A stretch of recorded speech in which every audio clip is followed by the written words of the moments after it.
Starts with silence, then the rhythm, then the pain. These aren't weapons, it's a reminder that the focus beats fear. Every time I swing these chucks I remember, it's not about the flash, it's about flow. You can't spam your way through life, you gotta feel the rhythm. One mistake and the lesson hits you harder than the stick.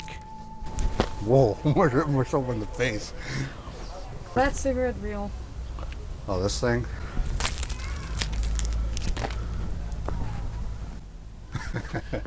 Alright, let's go inside. Alright, so we're back inside, messing around with the nunchucks. I was always fascinated with them, and they're very unpractical.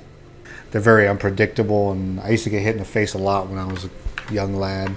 I remember a long time ago when we first got satellite dish, and it was like an all-day project. It was me and my three brothers and my dad, and then we put up the satellite dish. Back then, it was like a three-man job because you had my dad on the TV, and then he would tell one of us to go out in the backyard to adjust the satellite, and then the person that's adjusting the satellite would have to yell back to the other brother and then go tell my dad, yeah, is the signal better?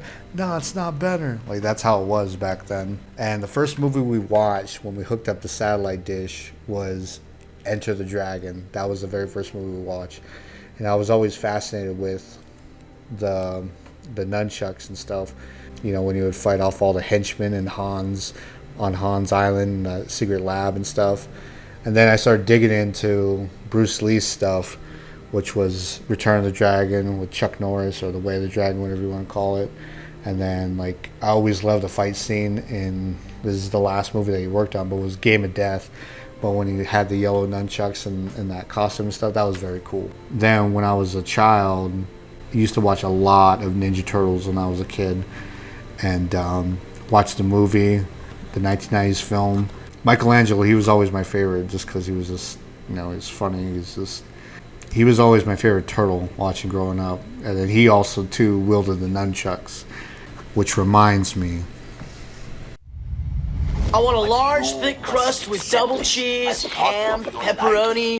But you must never stop practicing the art of ninja. Oh, but no anchovies. And I mean no anchovies. You put anchovies on this thing and you're in big trouble, okay? That'll do. And the clock's ticking, dude. Alright, so we got the pizza here.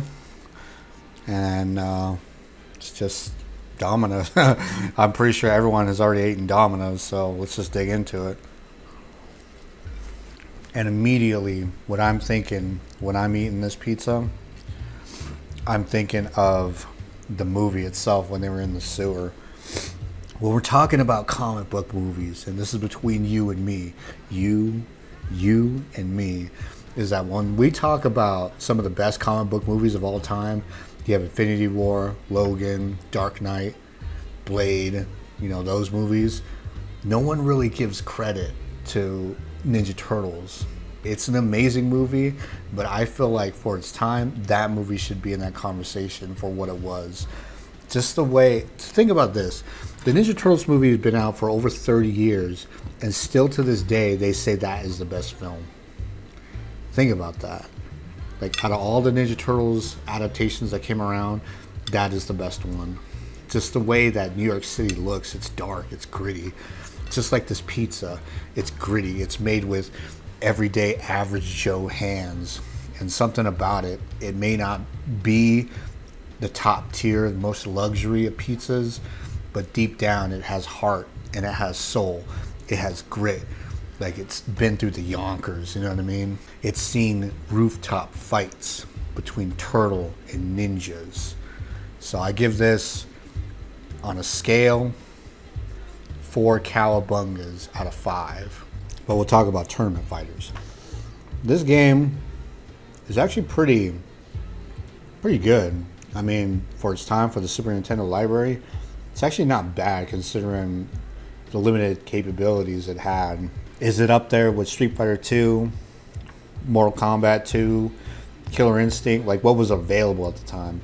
I would say no. It does feel a little bit stiff and clunky when it comes to the controls and stuff. But for the Super Nintendo library, It's not bad. You could have some fun with it. There's some folks that still play tournaments with it, and I think it's probably one of the best Ninja Turtle games ever made, aside from the arcade games. And I'm telling you, if Tekken decided to do a Casey Jones DLC on Tekken 8, it'd be gangster. You do the stage on a rooftop, and you have like the Shredder and like the silhouettes of them on a rainy rooftop. I'm telling you, that would be a damn good idea.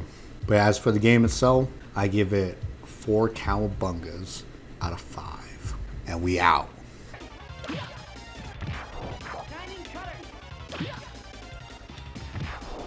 Oh, damn right.